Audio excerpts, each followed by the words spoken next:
Assalamu alaikum everyone. I'm Amar bin Salim from the Office of Advancement at LUMS, and I warmly welcome you to this webcast on Master of Business Administration program. This program is offered through Sulaiman Dawood School of Business at LUMS. Sulaiman Dawood School of Business is one of the most prestigious business schools in Pakistan, and is also one of the leading business institutions of South Asia.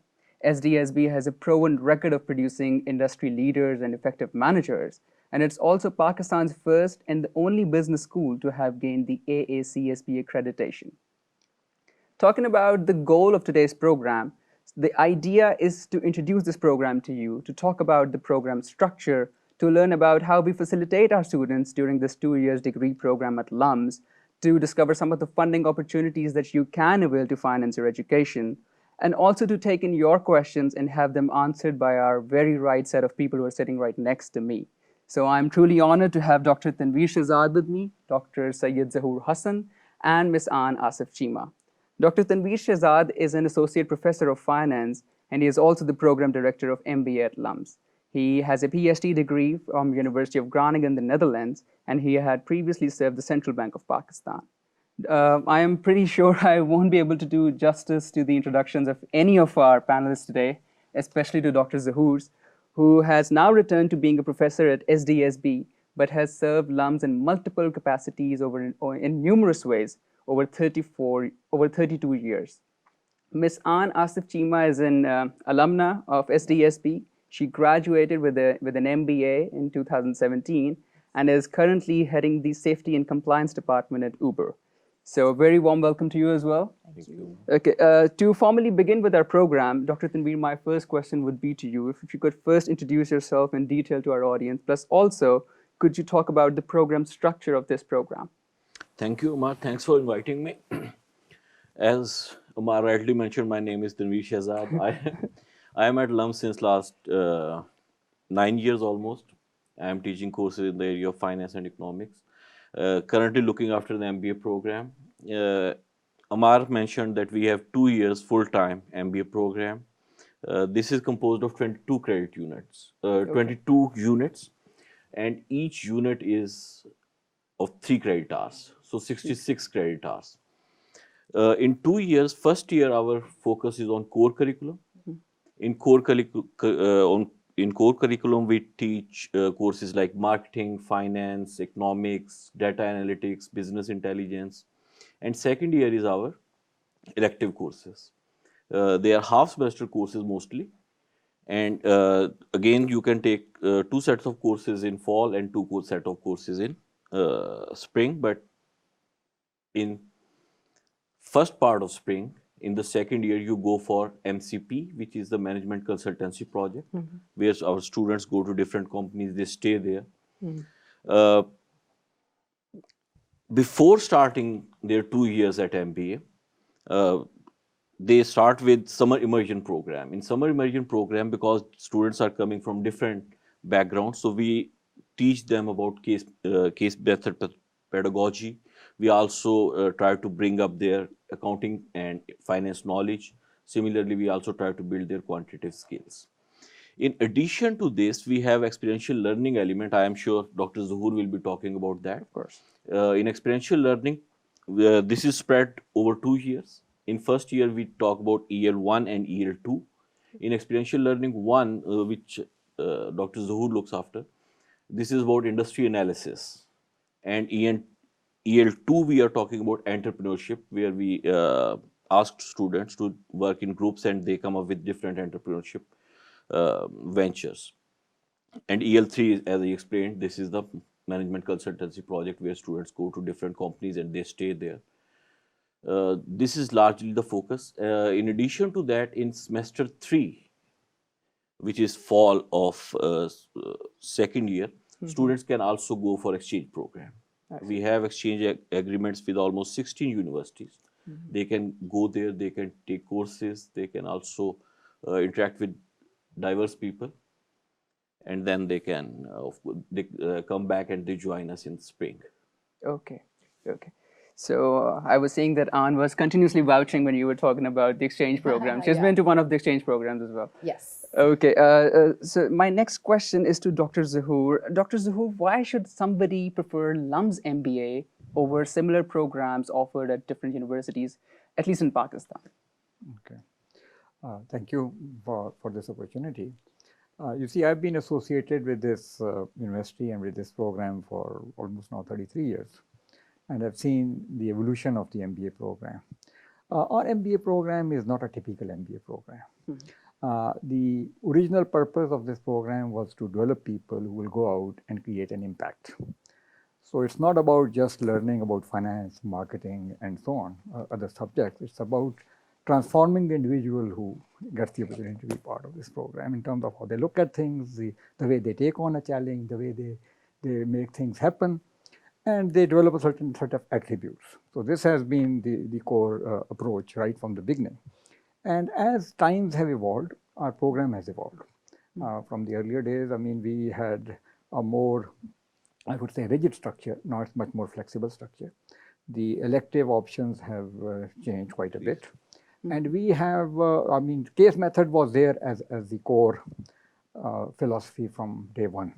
And this has been a distinctive aspect of our program, at least as far as Pakistan is concerned. We went in not only to have our courses designed around the case method, have the pedagogy totally around that, where the focus is on ensuring that the student owns the learning process. So it's not about just reading and memorizing and reproducing that in the exam. It's about trying to understand the concepts, trying to see how to apply those concepts, and then try to come up with new ideas and learn. So this is a process where faculty go through the class to learn, not only to actually deliver what they already know. So that changes the approach, and it changes the requirement from the students as well as the faculty. It's an intense program. It requires a lot of effort, a lot of commitment. And once you have gone through this, then you are not the same person anymore. And your social acquaintances, your family, everybody notices that. So that's one thing. The focus is not only just imparting technical skills, but also in impacting the way a person looks at it. Then when it comes to content, our content is non-traditional in many aspects. Of course, we cover the basics, the marketing, finance, but our curriculum is an integrated curriculum. So when I teach operations, I bring in ideas from marketing, from finance. So they're looking at a situation in totality. So they develop an ability to understand the actual situations much more effectively. Because when you're going out and say, if you're a marketing person, the specific situation that you're dealing with has a human aspect, and in many situations has a financial aspect. So you cannot separate those aspects and say, okay, I'm only a marketing person, I cannot address these other issues. So we are developing an individual, a manager, a person who understands management.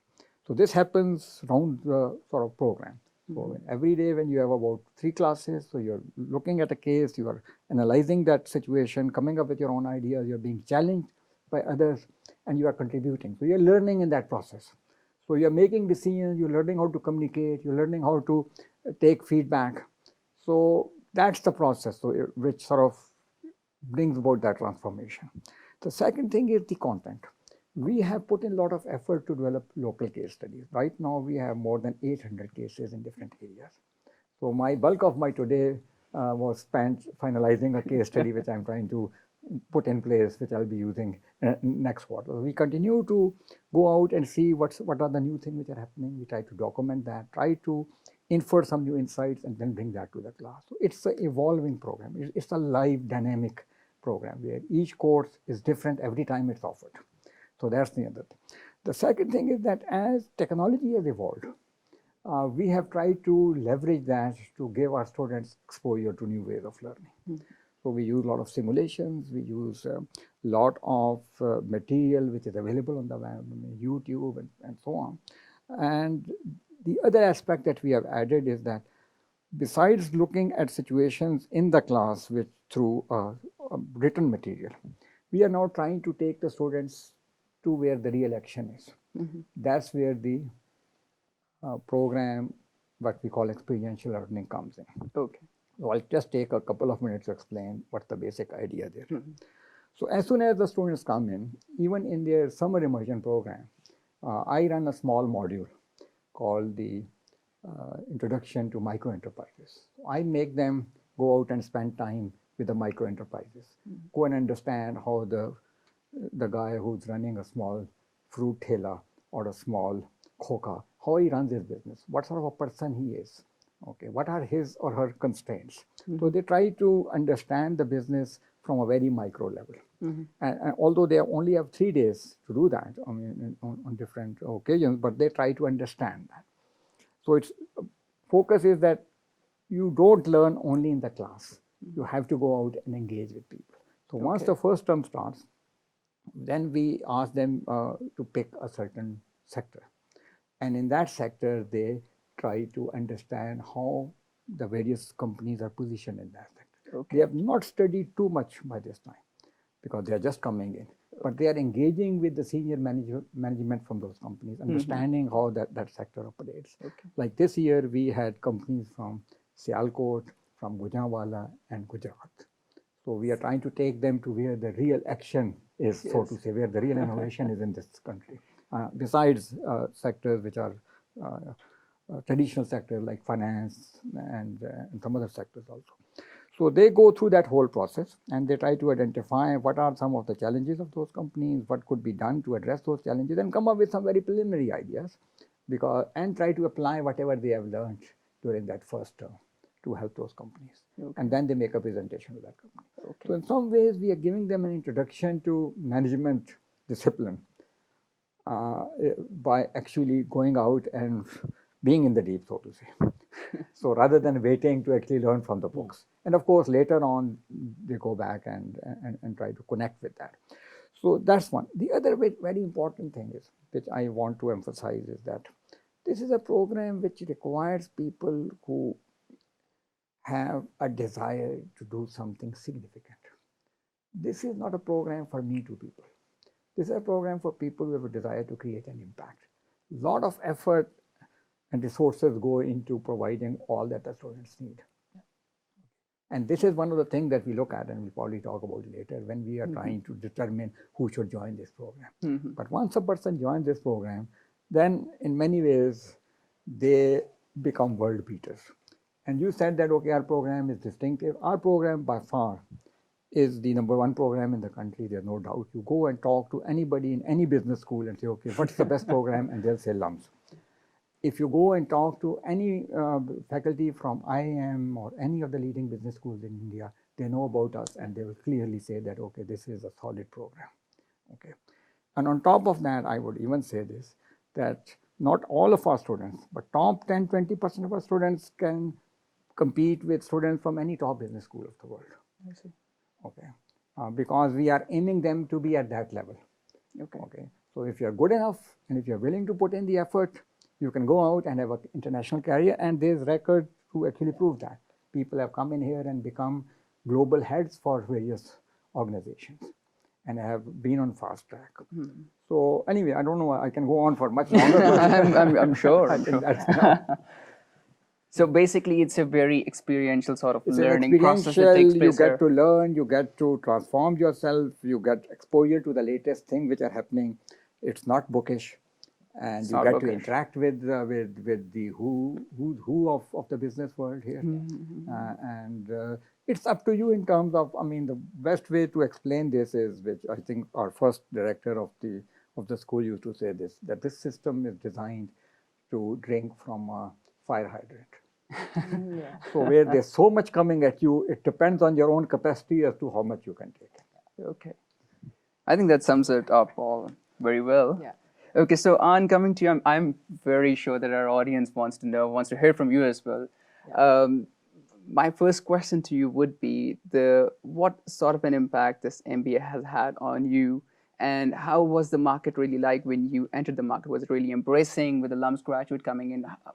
Yeah. What did it do to you professionally?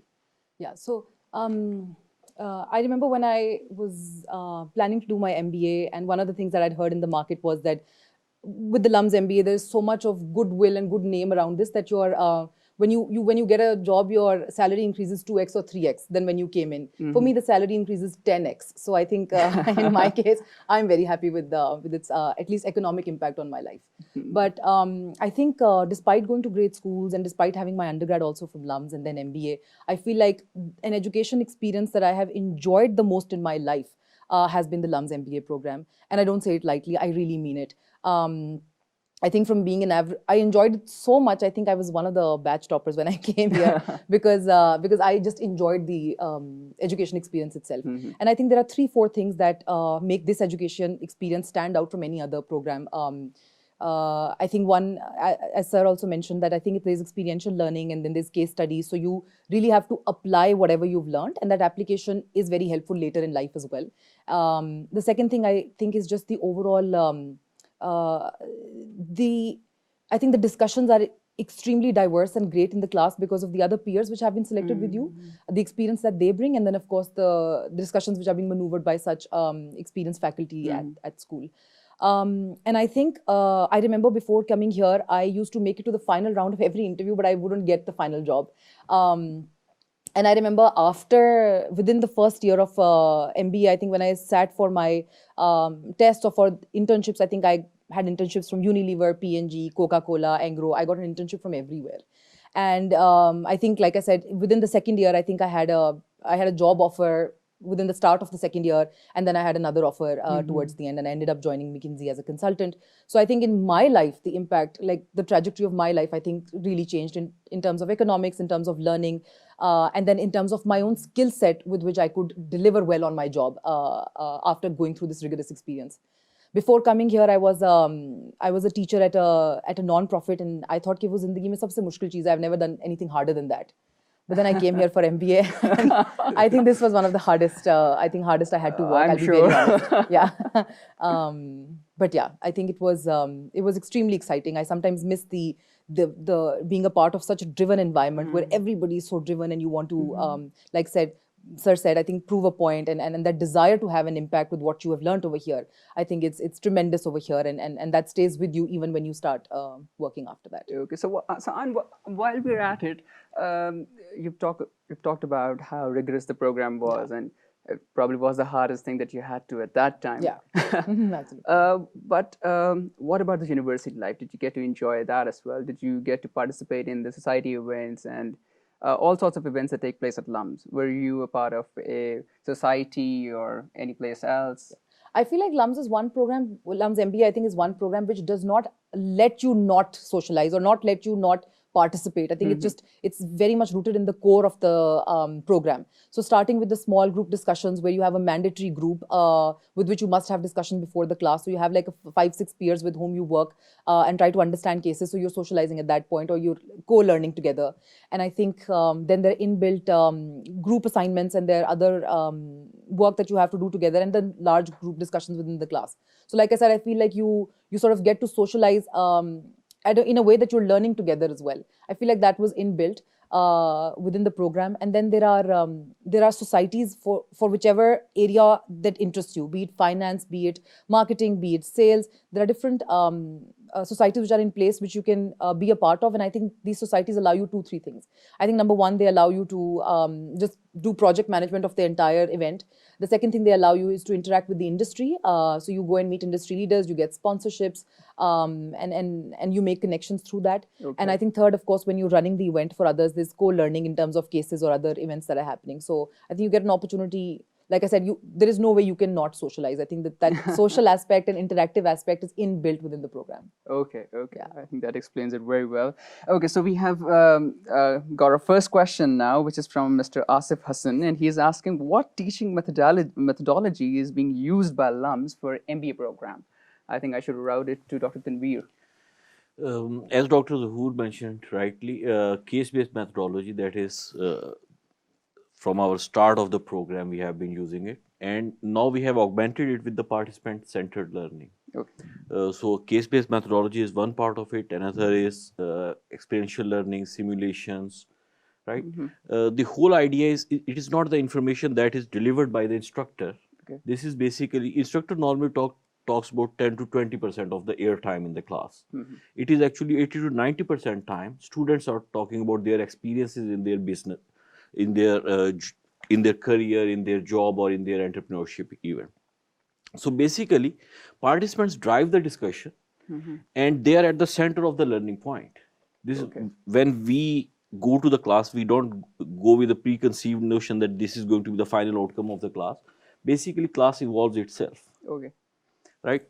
So simulations are there, case-based methodology, experiential learning, real work experience in companies for different projects that students can come up with. That sometimes companies also request us that we want your students to come up with solutions for these problems, right? So this is a mix of different technologies. Okay. Okay. And now I have Roshan asking another question, which is, does LUMS MBA offer research opportunities? This is a different type of research, by the way. This is not academic research we are training our students. This is, for example, if you are forecasting demand for a different product, or you are trying to evolve some method which can increase operational efficiency of a company, right? So on those sort of projects, our students do work, and we could call them professional research as well. Okay. As far as academic research is concerned, academic research is not the direct outcome of this program. Okay. So academic research is not the direct outcome. All right. So the next question we've got is from Ahmed Nasser, and he is asking, what does it mean to have the AACSP accreditation for the STSP? Dr. Zahoor, I think you're in the best position to answer this question. We are part of the accreditation process for many years. You see, accreditation has maybe 2 or 3 key objectives. One objective is that when you get accredited to any system, they assess you in terms of what you have in place to offer to the student. So they review your faculty readiness, your facilities, your processes, and so on. And then they look at what have you been able to develop or create, what has been the impact. So they look at your placement profile, they look at what sort of work the faculty has done for the industry, and so on, the research output of the faculty and so on. And the third thing, of course, they look at the relative positioning of that school from wherever that school is based. Okay. So ASSP is the most established international accreditation. It has been around almost for more than 50 years. And less than 5% of the business schools across the world are ASSP accredited. Okay. So when you get ASSP accreditation, that means that these independent peers who come from other schools that have already got the accreditation, they look at your system processes and they decide that, okay, this school is good enough to get this certain certification, which means that, okay, they meet all those requirements. Okay. But more important than that, when you go through an accreditation, you go through a process of continuous improvement. So an accredited school is a school that's always improving. So when they give you accreditation and come back after 5 years to review, they expect that, okay, now you would have moved to a next higher level in that sense. So getting an ASSP accreditation means that, okay, we are among those top 5% of the business schools, and we are recognized as a leading business school in this region, and we have processes in place that keep us current and relevant to whatever the market requirements are. So this is what it means. Okay. And I might add And it took us almost 6-7 years of effort to actually get there. So it's not something that you can get very quickly because it has certain detailed requirements. And yes, and as I've already said, that in Pakistan, LUMS is the only business institute that has got this AACSP accreditation. There are approximately 860 business schools all around the world with this prestigious certification. LUMS is one of those. I mean, 5%. I'm very, very happy to have this. Okay, so my next question is from Shamaila. What is the competitive advantage of your program? Dr. Thaneem, would you like to take this question? Competitive advantage, there are many advantages. First of all, of course, the learning process that we are delivering, that is above par. We have been ranked top 23rd MBA program in whole Asia. I see. Right? This automatically, of course, we have India, China, all those countries, but standing of our school is very good. Another thing is the network of alumni.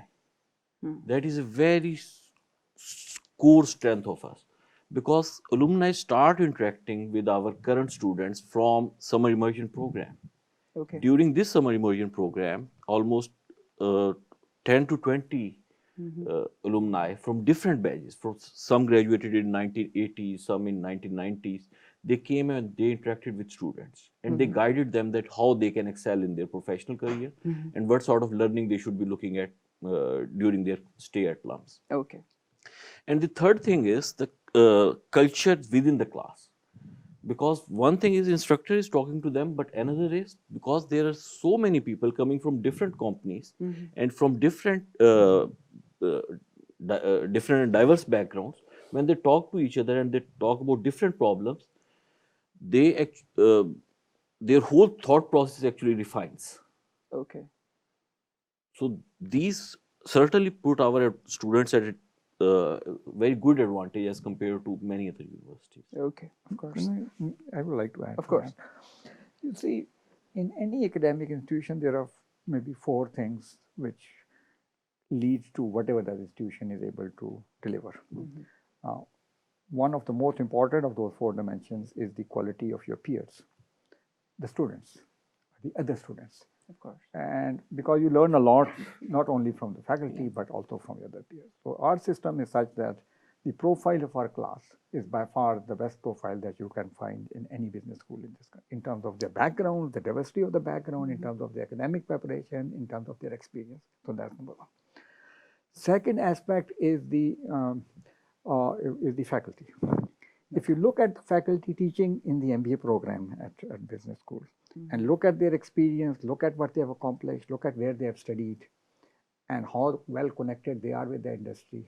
So that's another dimension where I don't think there's any other institution that comes close. The third dimension is the infrastructure and the facilities, supporting environment that we have, which we have tried to make sure that we stay current in terms of all the things which are needed are always going to be there.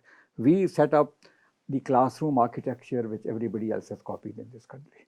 Okay, I mean, the semicircular thing. Because you need to have that environment for interaction, the DRs and all that. You see, you need to have that infrastructure. Without that infrastructure, the system doesn't work. And then the culture, focus on learning, focus on student being the most important part of this whole, of this whole system. It's the student who drives the discussion, but faculty's role is still very important. If the faculty is not current on top of the things, they cannot get the maximum out of the student interaction. Okay, and the system and processes are in place to make sure that that everybody does the best that they can. When you do all this, then you get a student. From now, I'm talking from the student's perspective. You get a student who is current on the latest thought processes in management, who has developed the skills and the attitudes which are needed to be a solid professional in terms of communication, in terms of analytical abilities, in terms of understanding the latest tools, and who has a desire to excel and to create an impact. The last thing is very important. The system is geared to get the maximum out of you. You want to do better today as compared to what you have done yesterday. So when you have all of those things, then you have, of course, somebody who can go out and be way above others in that sense. And of course, this then gets reflected in the salary that they get, the sort of job that they get, and most importantly, where they end up in 5 to 10 years. It's not only the first job that you get. How do you progress in that career? What type of enterprises do you create? What type of entrepreneurial initiative do you take? And if you look at the profile of our graduates, I mean, you'll find examples of people leading organizations in very competitive environments, starting new enterprises and doing very well in those ventures. So it's all of those things. It's not one. That's what I wanted to emphasize. Okay. Okay. So, what do you think? What sort of a career does this LUMS MBA prepare you for? Is it only restricted to a certain? I mean, some people say that it's about the corporate world. Is it really so, or do you know of people who have joined sectors other than corporate in Pakistan or otherwise? So I think one of the things that you will notice is I think LUMS MBA alumni, they cut across different industries.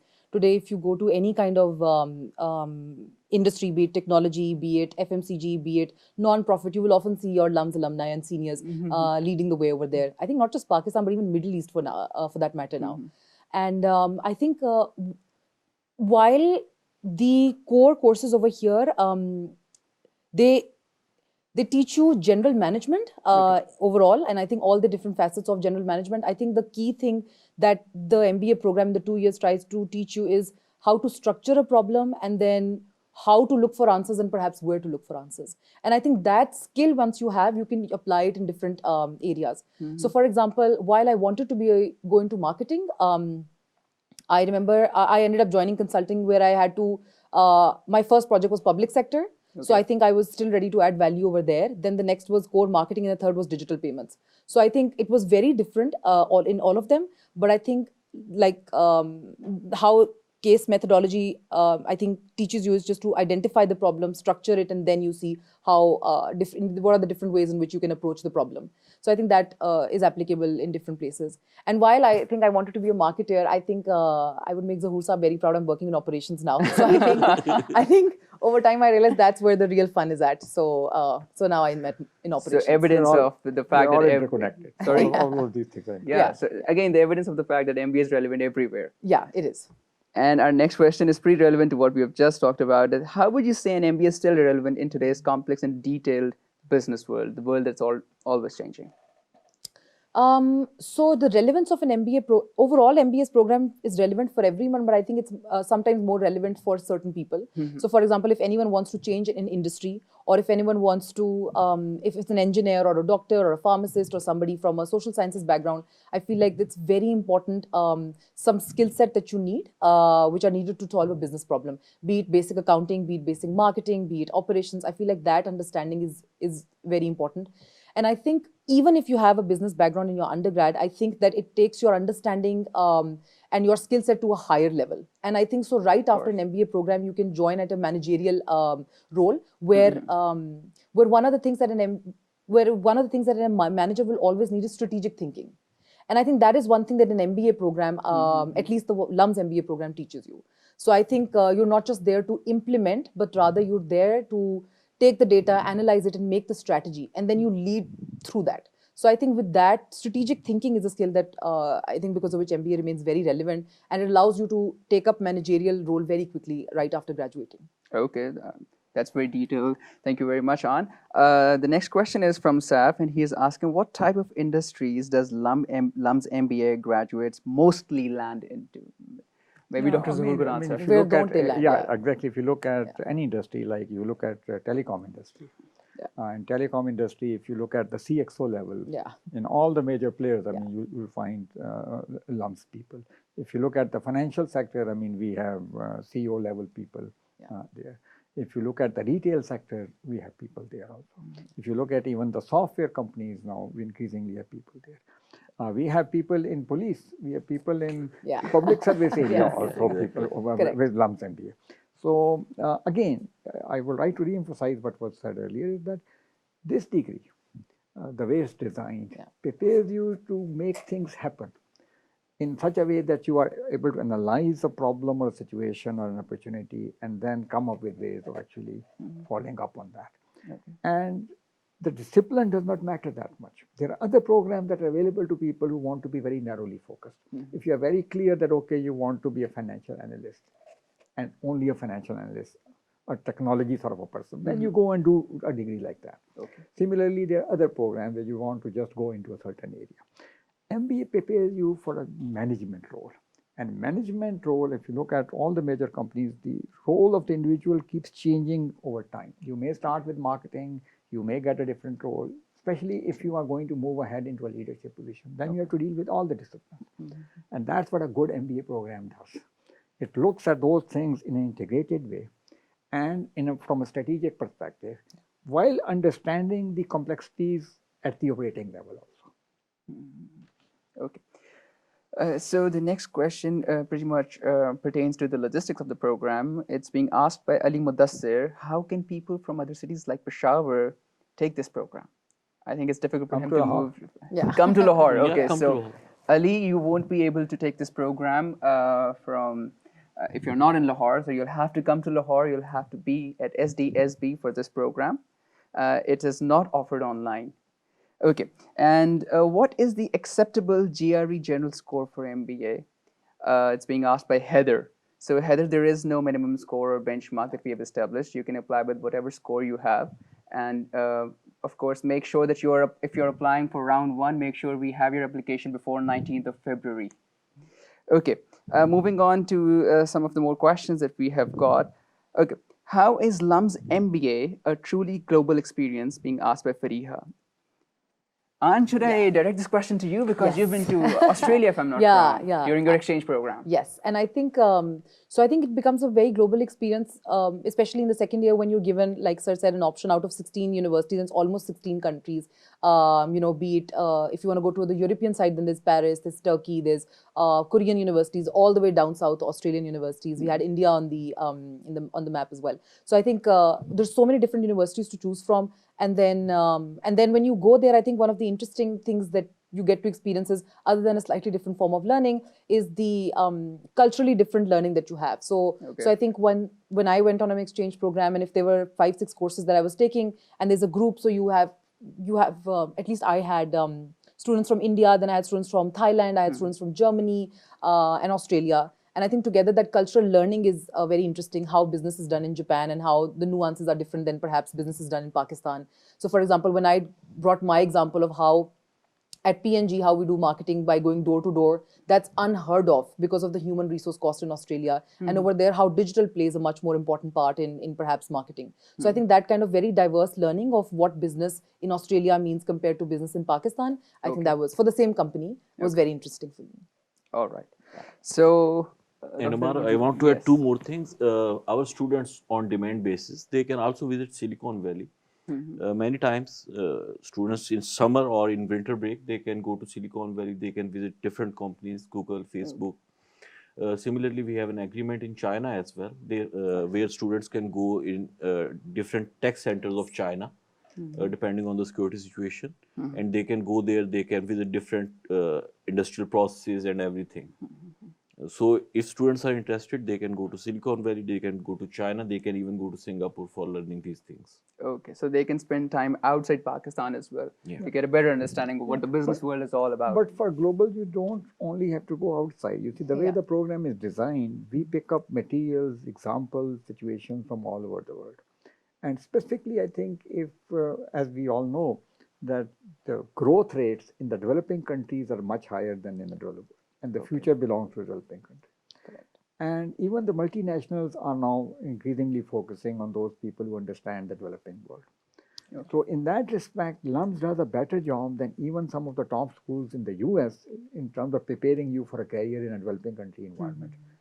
And we have consciously worked on that. What are those unique challenges when you're operating in a country where there is no infrastructure or there are weaknesses in the regulatory framework and where the geopolitical situation is unstable?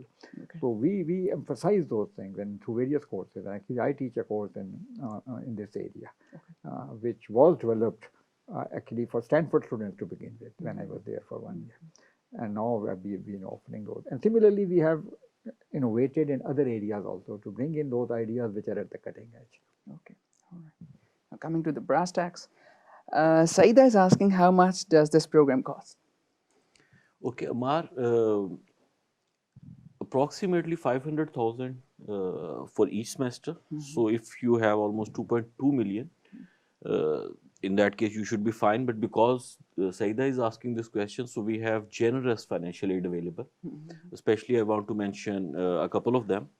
The first one is all female students who get an admission offer from us, they will be offered 50% straight of the tuition fee. Okay.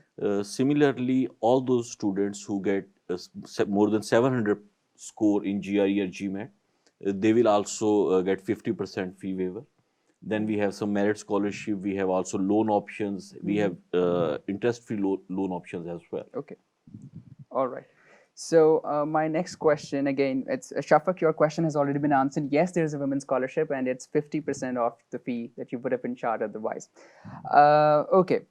What does it mean to have NBEAC accreditation for the MBA program? Dr. Zahoor, could you answer this? You see, in Pakistan, this accreditation system was launched about 10 years back, and we were instrumental in actually helping design that system. Some of us played a role there. And this system is based after the South Asian quality system. South Asian which countries. itself is based after the European acquis system. Okay, so and we went through this process and were ranked or tracked because this is based on point system. So we got the highest points that any other institution got this. I mean, if you can look at that as a substitute for ranking, so by far we are higher than that. So this means that we are meeting not only the ASSB requirement, we are also meeting the requirements where you are. And the main difference between the two is that this system puts a lot of emphasis on industry linkages. Okay, because the Europeans were much more sensitive about that. And the second aspect which this system emphasizes is your interaction with your community locally, nationally, and also regionally. So when we get NBAC accreditation and we get it at that level, that means that we are doing a great job in terms of being connected within the country, within the region, and also specifically with the industry. Okay. So coming to our next question that has been asked by Asher, and he is asking how to succeed in the LUMS MBA interview. And what can you give some of the tips? Yeah. Yeah, it's not. What an was easy it interview. like? I mean, I really want to know, what was it like sitting through an interview, MBA interview? Yeah, it's a panel interview, so you Okay. have 3 to 4 faculty members asking you questions. You're lucky if you don't have jam on the panel. But I think the interview you need to be. I think the questions are about you. The questions are about your past working experience. I think the questions are about why do you want to do an MBA. They want to see if there is a sync in what you want to do in your life and what the program has to offer. I think there are some questions to see how, because this is such a discussion-based program, I feel like the faculty also tries to gauge how the student can take or the candidate can take how do they take it when they're challenged. So I feel like sometimes your statements are challenged, sometimes you're asked to substantiate your statement. Sometimes there might be a question from the degree that you had in undergrad, and sometimes there can be questions, quantitative questions just thrown at you, and you might have to like pick up a paper and a pencil and solve them over there. So I would say it has multiple aspects, but yeah, I think as long as you've taken your GRE or GMAT, or I mean, you brush up a little bit on your undergrad concepts, I feel you should be fine. I mean, it's not very difficult, but I think there are multiple questions and you need to do good on most of them. Okay. Yeah, Okay. if I just add one thing. You see, we get to know the applicant through the file. So they submit all the grades, they submit all the scores from these tests, and they have their personal statement, recommendation letters. So we get a reasonable idea about who the person is. So the first objective of the people sitting in the interview panel is to be sure that the person sitting there is the same person that you got to know there. Okay. Because sometimes you inflate things. And so those things are, I mean, you say, okay, I've worked in a director operations for 5 years in a company, and then the discussion will evolve and we'll figure out how much do you know. So it's about to what extent you are who you are claiming to be. Then we're looking for certain attributes. This program is for those people who are driven, who are willing to put in the effort and create an impact. And that's not sort of assessed directly by asking that question. You figure it out, okay, what the person's aspirations are. And the third aspect, which is very important in of our system, is your ability to think, your ability to deal with an unknown situation. Okay. So you have to be calm, you have to be well rested for your interview. It helps if you have been current on things that you have claimed to be have done in the past, in that sense. So brushing up a little bit about what you have been doing in the past, reflecting on a little bit, and being honest. Don't try to be project yourself to be somebody that you are not. So I think and have fun. I mean, while you're going through this whole process. So that's all the advice. This intrigues me to ask, which is more important, the personal statement or the grades? Everything is important. What would you? Everything is important. Everything. Everything, each bit. And I know I've been through this process now more than 30 years. We have admitted students with weak academic background, with an indication that this person has sort of turned the corner and now is ready to do something big. I mean, this is a judgment call at the end of the day. Okay. We have rejected people with almost perfect backgrounds, okay, with 700 plus GMAT, with almost 4.0 GPA and everything else. And we felt, okay, this person doesn't have that drive, doesn't have what it takes to actually, they're just going through it just to get the degree in that sense. Okay. So all of those things. So it's the net effect of all of those things, or everything that we have seen in the file and what the person has been able to convey. So it's not one thing. One thing will not pull you down, and one thing will not bring you up. I think that's. So I think it's safe to say that Everything MBA matters. is Everything not matters. just about your previous grades. It's Definitely it's not. about having a holistic look at your application. But if you have done badly in your academic grades, I mean, you better be able to explain. Yeah. Yeah. Okay, what happened. There's a disclaimer. Okay, so the next question is from Albert, and he is asking, I have an engineering background. Would I find the MBA program more challenging than regular business students, Dr. Tanvir? Amar, not really, because MBA class composition is very diverse. Almost 50 to 60% of our class, that is actually composed of engineers. So we understand this thing when they first day when they come to LUMS, that some of them will not be having any background of economics, finance and marketing and other things. So summer immersion program, and even before summer immersion program, we offer them online courses. These are Harvard online courses which are made with the purpose that people from different backgrounds, they should be comfortable when they enter the MBA program. So they will, once you get admission offer, you will also be closely getting some links from us about Harvard online courses. You will need to complete them before coming to summer immersion program. And the objective is that person coming from different diverse backgrounds, they should be at par or close at par when they enter. But during the class, during the semester, our discussion is based on your managerial skills, the experience that you have, and in many cases, engineers, because of their experience, they can offer insights which are new to some instructors as well. Okay. So it's not just for the people who have previous backgrounds in business, but anybody. Even I would people like to add, yes. actually, person of any background, and I've over the years seen people with English majors, people with a law degree, people with MBBS, Fine arts. Fine arts, any background will help. Only requirement is that you have to be willing to learn from others and make that adjustment which is required from this. That's the only requirement. And sometimes having an undergraduate business degree is a disadvantage. You think you already know. Yeah.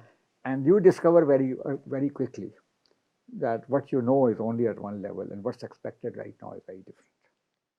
And was it the same for you? Because Yeah, you I think there is no one for whom the MBA program is going to be easy. I think, let's be honest. And I think maybe one course might be easier for you than the other based on your background. Okay. So, for example, for an English major, communications might be easier. For a finance major, finance course might be easier. For a BBA student, marketing course might be easier. But because you have 5 to 6 courses per semester, I feel like it's a good leveler. So overall, I feel like the rigor level will remain the same for everyone, and it's going to be high. Okay. So you have to allocate your time, you see, depending on your background. So if you have not dealt with numbers too much before, you need to spend more time actually coming up to speed there. But eventually you'll be able to do it. The system is designed to enable you to get there because you work in groups. You get support not only from the faculty but also from your group advisors. Yes. Okay, so you learn from each other. As you have mentioned, that peers is also Very the important very part of important the factors in learning. play Very here. important part. Okay. Adil's asking, can I study MBA on a part-time basis? Can I do my job along with it? No. And do my MBA? No, straight no, Adil. Bad idea. Yeah. Oh, it's a bad idea, And Adil. some people have tried to be too smart, and they would not give up their current job and try to do an MBA, and they've gotten into serious trouble, even with very strong academic background. So that's a no-no. Don't even think about it. This is a full-time rigorous program. Full time, and that's is a the only full-time way you program. can get the maximum benefit out of it. Yeah. Okay. All right. So another technical question: will I qualify for admission with a 3-year undergrad degree? I was asking. Amar, in this case, we will need a certification from HEC that you are meeting the minimum required number of years. If that certificate is issued by HEC and our admission office accepts that, In that case, we will be calling you for interview. Okay, okay. Okay, so Noreen's asking, how will this MBA program help me become an entrepreneur? Ann, what do you think? I mean, you have been working for the corporate sector, and basically you are working for someone. Yeah. In your position, you're working for Uber. Yeah. But are you? Do you still aspire to be an entrepreneur? To be honest, I think 2.5 years in, I sometimes do want to do something of my own. But I'm still trying to figure out as to, I have two areas in my mind, and I think I just waiting to see what I feel more passionate about. But I think even if you work for a bigger company or you end up starting your own work, I think there are some key skills that you will need for both of them. Be it money handling, be it handling a team, be it marketing your idea, or be it just setting up processes and I think operational details. I feel like those are the things that you will need while you work for someone or a company, or you set up your own business. But I think there are courses on entrepreneurship. Also, there are some great guest speakers who have been great entrepreneurs who come to for the program, and I feel like they encourage you to become entrepreneurs.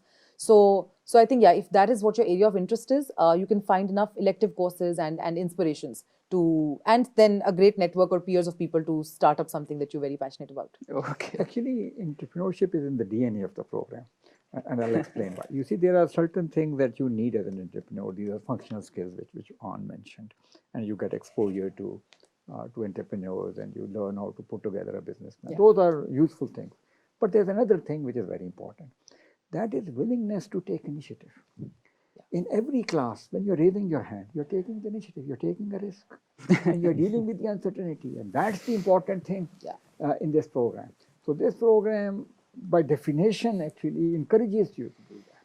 And the faculty that walked into this class, in a case method class, is also an entrepreneur because you don't have a fixed sort of lecture that you just deliver and walk away. You don't know who will say what things students will struggle with. So faculty also needs to have that entrepreneurial mindset. You are operating in an environment which is entrepreneurial by nature. So it is bound to rub on you so that you actually pick it up. So rather than going to a class to learn about entrepreneurship, those things are also there. Yeah, and like Sir said, I think one of the other things that is very, I think, characteristic of LUMS is I think independent thinking. So I think the case method is always open-ended, and you can take away whatever you want or your understanding from the case. There is no right or wrong answers. It's just what you take away from it. So I think that is also, I think, entrepreneurial in nature, that you take away from it what you want, and then you do with that knowledge yourself. Okay, perfect. And Amar, one more thing, our experiential learning 2 part, they are asked to develop an entrepreneurship venture. And during those 2.5 months, they work with different guest speakers, but also the faculty. They come up with a project, and in summary, they want to work on that. They actually want to materialize that. We can change the internship requirement for them, and they can actually work on their own venture. And similarly, one more thing, family business is one very important thing, because many students, they come with family business background, and once they are finished with their MBA, they actually spearhead their own family businesses. And again, just to add to that, we also have an incubation center here. So students can interact with, they have a whole bunch of activities going on there. Just before this, I'm coming from the inauguration of a maker's lab. So if you have an idea, you want to make something, so there's a prototyping facility here, which is available, which is unique. No other institution in this country has that sort of a thing. So you have CNC machines, you have 3D printing equipment. So all the infrastructure is there. And increasingly, we are adding more things. But that spirit of enterprise is the most important thing. If you don't have that, and all of these things will not take you through. Some of those, I think, ventures which have come out of those labs are very popular, be it, I think, low-cost ride-hailing, and there are co-working spaces. I feel like those were two areas which I've seen really mushroom out of this, I think, out of the incubators, and now they are thriving businesses outside, Of course. So let's take Abdullah Tawfiq's question here, and he's asking, how will you compare engineering management degree with MBA, particularly for engineers? Kindly give us some insight. I'll take that because I've gone through that route. Yes. And you see, engineering management degrees are aimed at enabling engineers to take on managerial roles. And they have two components. They would enable you to take advanced engineering courses also. So if you have done an undergrad, say in electrical engineering, so you will take additional electrical engineering courses also. And besides that, you will do the to take courses in the main core management areas also. Okay. It depends on you. You can convert that engineering management into almost like an MBA. Okay. Although you will not have that much flexibility in terms of taking electives and detailed courses, especially if you have not done a master's degree, because it depends on which program you go to. So engineering management programs are great programs for engineers who have worked for a number of years and want to learn more about management. Okay. But if you want to transform yourself into a management person at an early stage of your career, then MBA is the preferred way. Okay. Well, thank you very much. And that's it from today's session. May I remind you before we say goodbye to you that the deadline to send your applications in for the first round of MBA admissions is 19th Feb, and the same for the second round is 14th April. So make sure you're applying before within the stipulated deadline. And spend time actually working on your application. Yes, that too. Spend time on your applications as well. Letter of recommendations. Recommendations and everything else. Okay, so please make sure that you're also joining us in Karachi on 16th of February. We are having a faculty interactive session there. So we will be discussing about the graduate programs, MBA, and other graduate programs that are offered at LUMS.